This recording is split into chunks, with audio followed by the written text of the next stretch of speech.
stop thief. Thomas stood at Farquhar, the top station of his branch line.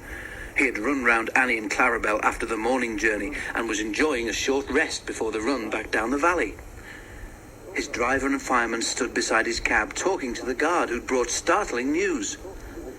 "Did you know that the station master was burgled last night?" he was asking. Thomas's driver shook his head.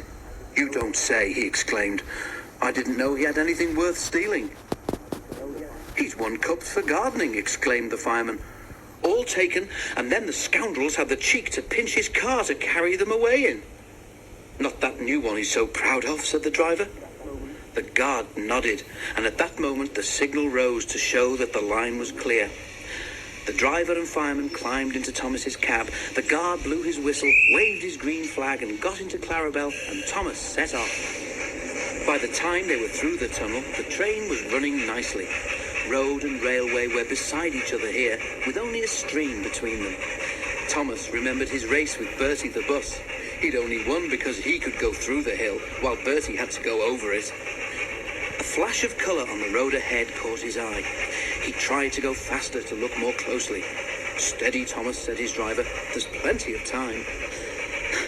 "Can't we get closer to that car?" panted Thomas. "It looks like station masters to me." "Lots of cars look like that," laughed the driver, but he opened the regulator and they began to draw level. There were two men in the car. They waved when they saw Thomas and tried to go faster. "That's the car all right, Thomas," said the fireman, "and those two must be the thieves. But we can't stop them, and they'll be gone long before the next station." "We need pencil, paper, and something to put a note in," said the driver. "We'll throw a message out at the next signal box." Quickly, he wrote the note, and they put it in the fireman's empty lunch tin. Then, drawing ahead of the car, Thomas whistled to attract the signalman's attention. They slowed so that the fireman could throw the box up to him, and as they went past, both driver and fireman shouted, "Police!" at the top of their voices. By now, the stolen car had gone well ahead, and Thomas did not see it again. But the signalman telephoned police headquarters at once, and the thieves were stopped at a roadblock about 10 miles further on. That afternoon, the Fat Controller travelled in Annie to Farquhar. When he got there, he and the station master climbed onto a porter's trolley. They told the passengers the whole story, and the station master thanked Thomas, his driver, and his fireman for their prompt action.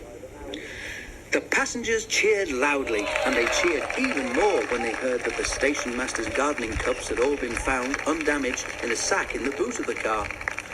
"A long time ago," said the Fat Controller, holding up his hand for silence, "Thomas showed how valuable he is to the smooth running of my railway.